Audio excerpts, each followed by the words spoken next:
A tale of sand and snow, of dry, arid desert and cold, snowy wastelands. Two opposing landscapes, yet alike in many ways. As the sands of time continue to sift, will our world see itself become a vast, barren desert of its own, or a frigid, icy splendor uninhabited by nothing except the faded dreams of those who once lived? Anyway, Mariomon, 2026 is upon us, and we're still here to enjoy it, in spite of it all.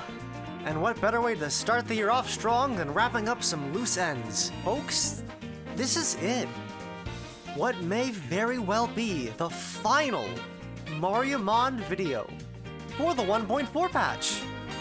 I'm sure there'll be new changes someday, but not for a long time.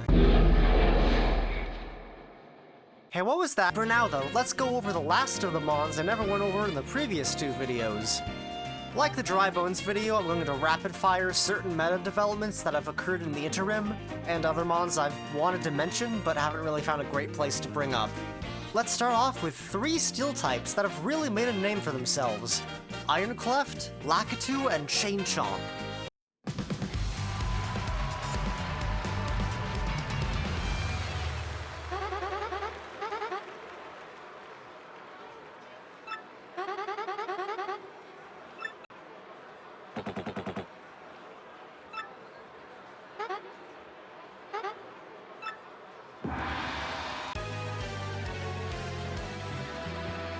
Rock Steel is kind of infamous for being a type Game Freak loves to give to slow defensive Pokemon, even though it has less resists than pure Steel, and it gives those mons more glaring weaknesses. However, Ironclft is not a defensive mon, but a fast attacker that happens to have solid enough defense stats. It most commonly runs Sturdy to guarantee surviving a hit, although it can also run Rockhead to absolutely decimate opponents with Head Smash without recoil. That being said, Rockhead sets have really dropped off once people realized how much more consistent Ironclft was with just Rock Slide. It may not have an amazing attack stat, crucially missing out in the OHKO on Birdo with Ironhead, but that's part of the reason why it's often run with Hardstone to increase the damage on its most common move, Rock Slide. Solid spread move with a chance to flinch is always a good thing to have, especially on a fast mon that gets stabbed.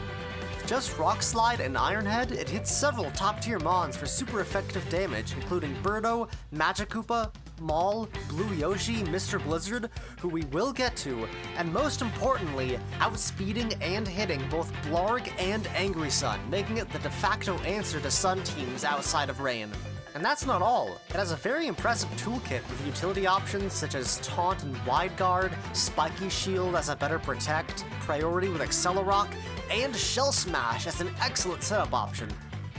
There's just one teeny tiny little issue. Burrows fucking eats this thing alive. Setting up Trick Room in front of an Ironclft as you switch in Burrows is like locking someone in a room full of hungry wolves. The best thing Ironclft can kit it with is Superpower, but it's not even a guaranteed 2-hit KO, and you're only making its damage worse. Even beside Burrows, Ukiki also outspeeds it and hits it back with its own ground-type damage. One final thing to note is that Ironclft is also a common fixture on Co-Star Birdo teams because of Shell Smash, which, boy howdy is that strong. With the right support, mainly Shy Guy for Follow Me, Fake Out, and Prankster Encore shenanigans, it becomes much easier to set up and much harder to stop. Oh man, I sure do love playing as Lacatu, my favorite character in Tetris Attack. Aw shucks, we'll get him next time, Lacatu.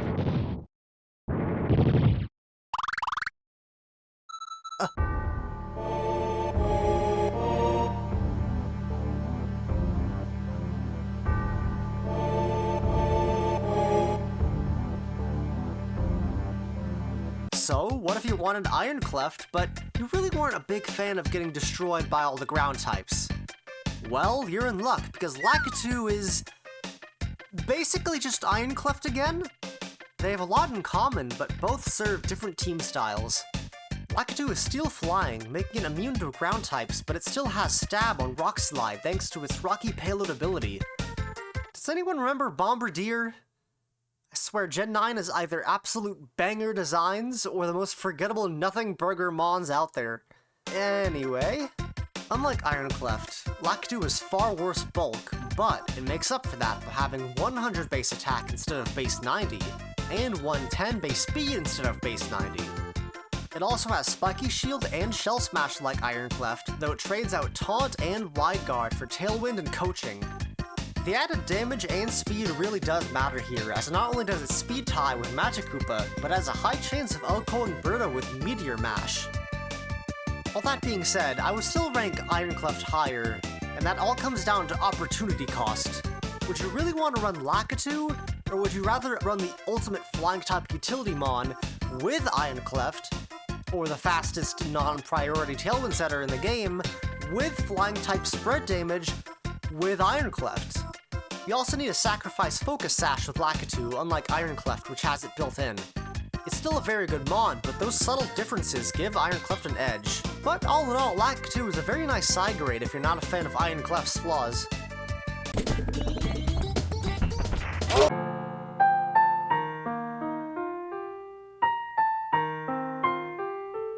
And now Chain Chomp, which is completely unlike the last two.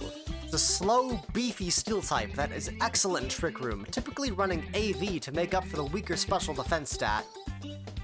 Chain Chomp runs Intimidate to handle opposing physical attackers, mainly for the benefit of its partners, as it already has a very solid 110 defense stat. Part of the reason why it made a resurgence is due to people finding out its potential as a coaching target in Trick Room. When paired with a mon like Yux with coaching in Trick Room, or especially Happy Moon with those moves, it becomes a total beast, tearing through the battlefield with Iron Head, Heavy Slam, High Horsepower, and Rock Slide. And with its naturally high 130 base attack stat, it can finally do what Cleft and Lacatu couldn't, and get the guaranteed OHKO on Birdo. Even if Birdo, for whatever reason, ran maximum physical bulk, Chain Chomp still has an 87.5% chance to OHKO, which is wild! Important to note is that Chain Chomp can afford to run an attack-boosting nature, since Ironclft and Lacatu need to make certain speed thresholds in order to be most effective, which gives Chain Chomp even more offensive presence. But, of course, like many great Trick Room mons in this game, it's still not slow enough to outspeed Maul, taking a serious chunk of damage from Steam Eruption or Heat Wave. And outside of Trick Room, the average Life Orb Blorg set obliterates Chomp with Fire Stab. If you can get up Trick Room and start coaching, Chain Chomp will be your best friend, but if not, it will bite you. And that about covers it for the meta-relevant steel types. Oh yeah, you count too. Well, Bonsai is tied with Boshi and Superfly as the third fastest mon in the game. It has good coverage, but lacks damage output, which forces it to either run Band or Life Orb to make up for it. Okay. The other steel types range from decent to mid, so I won't go over them here. Clubba is funny though. Huge power rocks. Imagine if they gave this thing like Gigaton Hammer, wouldn't that be insane? Now it's time to move on to the two other mons that I... What? Who broke into my house? Ah! Oh, okay. I guess I can cover a few more mons. I'm definitely not being forced to against my will. Mongello is a pretty strong water fighting type, setting itself apart from its contemporaries by actually being weak to grass. And also hitting as hard as a railgun. With base 110 special attack and Mega Launcher, it can nuke its opponents with Stab, Aura Sphere, and Water Pulse, with coverage options like Dark Pulse and Dragon Pulse. Terrain Pulse also has some potential, although we'll need to see some real terrain setters before we can see it pop off. Someday, but not today. Plunge also has the distinction of being the only Mariomon capture that's immune to water-type damage with Water Absorb. Although you really want the damage from Mega Launcher, so you're pretty much never seeing it outside of OU or Draft. The same kind of goes for Opportunist, although it is a very fun way to counter setup opportunities. Unfortunately for Plunge, it has a severe case of Dies to Birdo syndrome, coupled with a nasty case of weak to Psychic and Flying-itis. It's just hard to justify running when it's weak to a lot of top threats and there are other far bulkier water types more worth running. but it does dish out damage, so if you're up to it, I'd say it's worth trying out. Bow has a laser cannon! But even if he has a laser cannon, he would need a great deal of electricity. There is! That source of power is contained within Bow!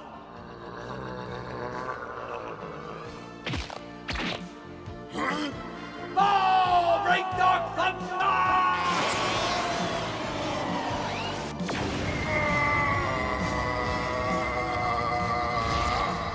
Now, Mare, I have to apologize. In the first Mariomon video, I called this poor guy, quote, not even remotely usable.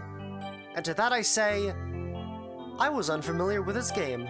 Mare is good, but it took a lot of time to understand just how to use it. As mentioned in that video, it has some very good traits, namely the mono water typing, access to intimidate, and the absurdly high 150 base attack stat. And it's that very same attack stat that makes it stand out. 40 special defense is bad, really bad, but as it turns out, you can just go all in on HP and special defense investment, slap an AV on it, and still have it dish out damage. 150 base attack ends up at 170 without EV investment or a boosting nature, which is still higher than a base 100 attack stat completely maxed out. You might think it's a waste of a good attack stat, but I see it as a very unique way to balance a mon like this. Mare ends up turning into a bulky Intimidate pivoter with Flip Turn, which pairs excellently with more specially defensive mons like King Boo. You can reliably out-tank a Gushion's Water Spout and Rain, survive the follow-up from its partner, and pivot out into something like Major Burrows to trap the enemy in while King Boo sets Trick Room. It's a good thing they didn't give Mare something crazy like Fish's Rend. That'd be insane! Alright, who's next again? Okay, listen, bud. You're really not that special. Fishbone is a worse Basculesian. That's kinda it. It's Water Ghost with Swift Swim, only instead of Wave Crash and last respects, it has Liquidation and Shadow Bone. Basculesian can also take a hit, but Fishbone has worse bulk than fucking Pidgeot. It also gets completely shut down by Sucker Punch, but compared to something like Gushion, it doesn't have the big spread damage nuke option that makes it worth running. Apparently it's good in Mariomon OU, but this isn't about that format, so it's just kinda mediocre. I'm really only talking about it now to cover the last of the Rain abusers, since I already talked about all of the Sun abusers in the first video. Okay, are we done? Are we finally done? Can I talk about the title of the video now? Okay. With all of that being said, I can finally talk about the two other weather setters, Tweester and Mr. Blizzard. I don't like sand. Tweester is in a rather unique position as far as sand setters go.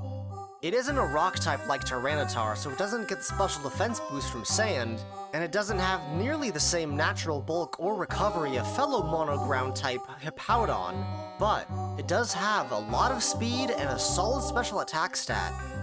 A fast earth power is nice enough, but it also has spread damage and Sandsear Storm, in addition to a surprisingly good array of coverage options, such as Weather Ball, Hurricane, Heat Wave, Icy Wind and Tailwind for speed control, and Thunderbolt? I mean, we take those, but it's not exactly a wind or weather move. It typically holds either a choice item, like Specs or Scarf to further bolster its special attack and speed, or Life Orb to boost its damage without getting locked into one move. Its base 115 speed is crucial in its success, outspeeding every other weather setter, with Angry Sun and Porcupuffer both being weak to ground, even outspeeding fast threats like Gushion or Magikoopa. Its ground stab hits many other common meta staples for super effective damage. Gooper, Maul, Blarg, Ironclft, Major Burrow, Sniffet, I can go on. With all these benefits, you might wonder, where does it stand compared to the other three weather setters? Well, it's the worst out of the four. And it all comes down to two main factors: how much it takes advantage of its own weather, and how effective its weather-abusing partners are, and neither are very good. It doesn't get the special defense boost as mentioned before, but it barely even takes advantage of the chip damage either. At best, the Sandstorm chip can pick up some KOs it misses out on, which unfortunately tends to happen when you have to run a speed boosting nature to outspeed everything you need to. Even Weather Ball isn't that worth it. Rock and Ground are very amazing for coverage, but it becomes near useless when it gets overwritten with another weather, or actually useless when Sandstorm dissipates. Its fast speed is actually a downside here, since it gets its weather overwritten anytime another weather setter switches in on the same turn. I personally prefer Thunderbolts over Weather Ball just to have a consistent option into flying types. But surely its partners can take advantage of Sand, right?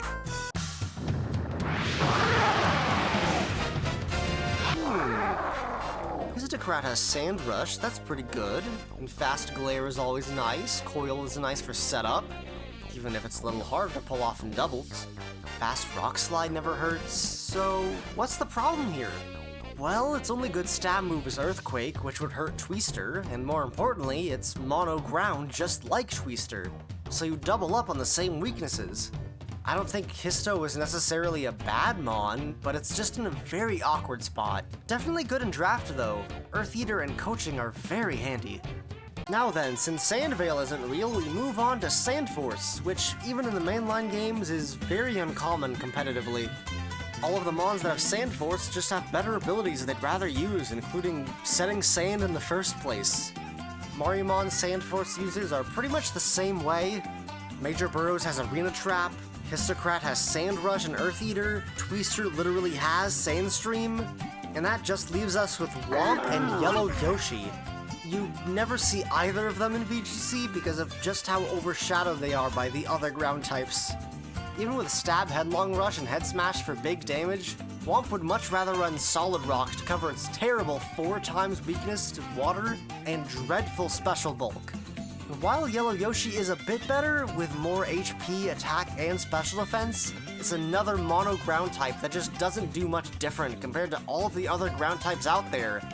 It's rather unfortunate. Even if Tweester's entourage of mono grounds aren't exactly sought after, it does have exactly one common partner that kinda takes advantage of Sand. It's Ironclft.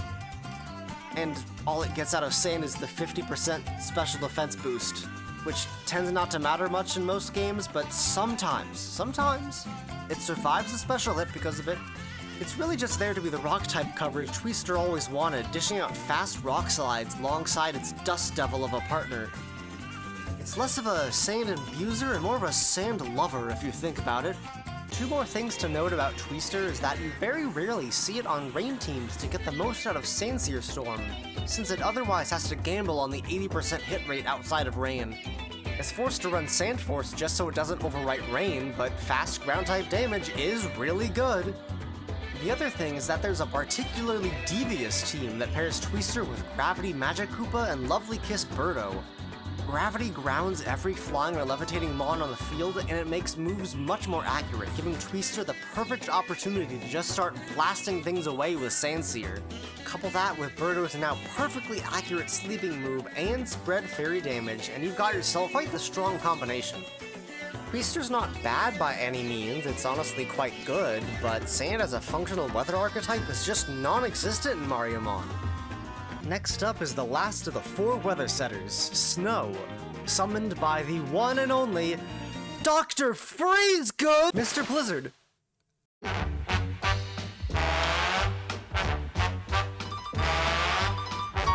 I'm Mr. White Christmas. I'm Mr. Snow. Defensively, it has very solid 85, 80, 100 bulk, with that 80 defense always getting a 50% boost with Snow Up, and Aurora Veil for screen support. Offensively, you have Blizzard and Freeze Dry as your powerful spread move and water-type damaging option respectively, both of which coming off of a whopping 120 special attack stat. But how are its coverage options? It has Rock Tomb and Mirror Shot, which it never uses, and that's literally it. Not counting Weather Ball or Terrain Pulse since they're either redundant or not currently viable. In spite of the lack of coverage, it fully embraces its role as the best ice type in Mariomon, relishing in its super condensed role of snow setting, screens, and powerful stab damage. even on a resisted hit, it still does a decent chunk to most mons that aren't Maul or Gooper. And at least Goopers takes a much bigger chunk of damage from Freeze Dry, even with Assault Vest. Unfortunately, as for weather abusers, it's slim pickings for Snow here too. The only Slush Rush mons in the format are Penguin and Mr. Blizzard itself. Mr. Blizzard with Slush Rush would be really good, honestly. Setting up Snow without Snow Warning would be a pain in the neck unless you're desperate enough to use Freezy. Yeah, not ideal. Penguin suffers the same fate as Histocrat, being a monotyped mon that has to be paired with a monotyped Weather Setter of the same type. That being said, Penguin does get the 50% defense boost, Flip Turn is a nice pivoting option, and it can just spam Blizzard on top of an incredible 130, 70, 95 stat line for bulk. But 80 in both attack stats is kinda mediocre no matter how you run it. If only it had some priority option like Ice Shard, or if it was even like Water Ice. Then maybe it would see more usage, but that'll never happen. Who keeps doing that? There's at least one more Snow abuser worth discussing, and that's Crystal King.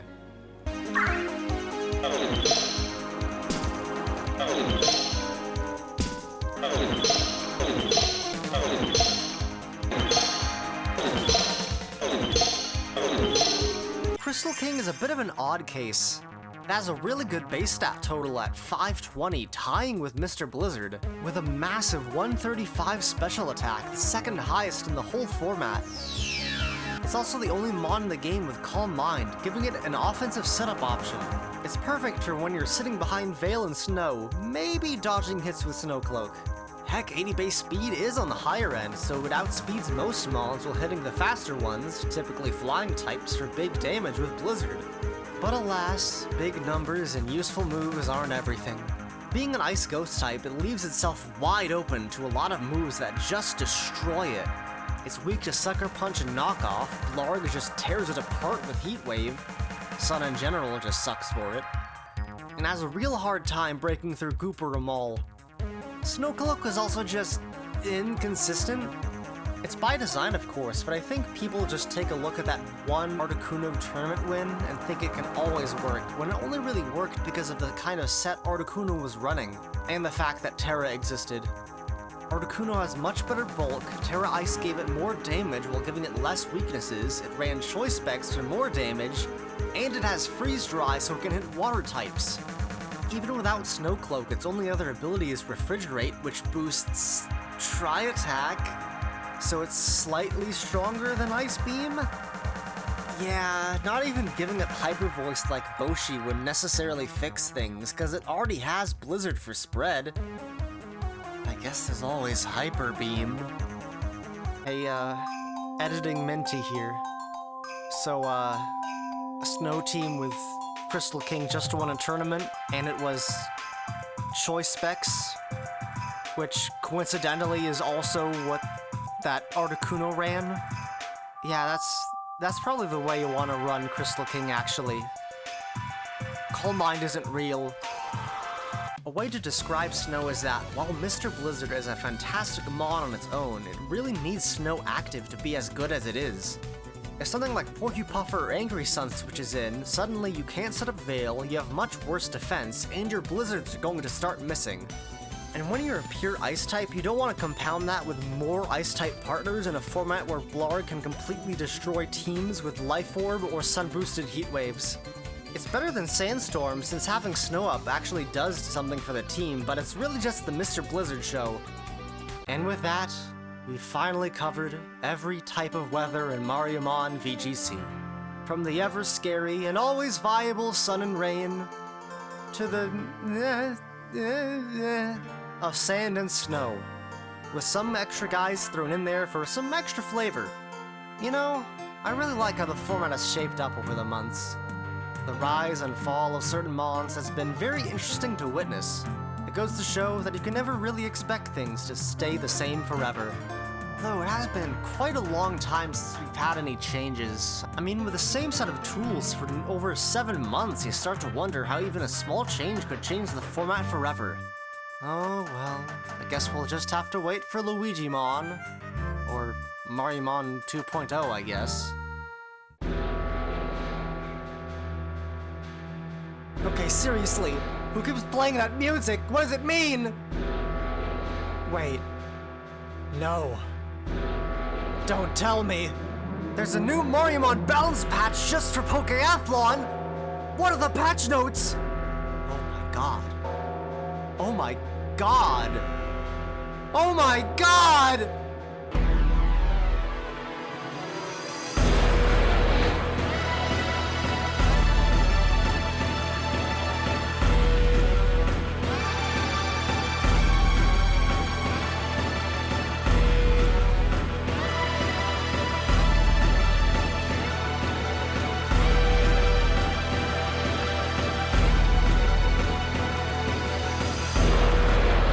Oh.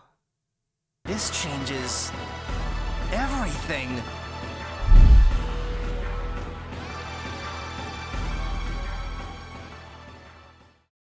Hammer Bro has forecast, so it's a Weathermon too, but it sucks, so don't use it.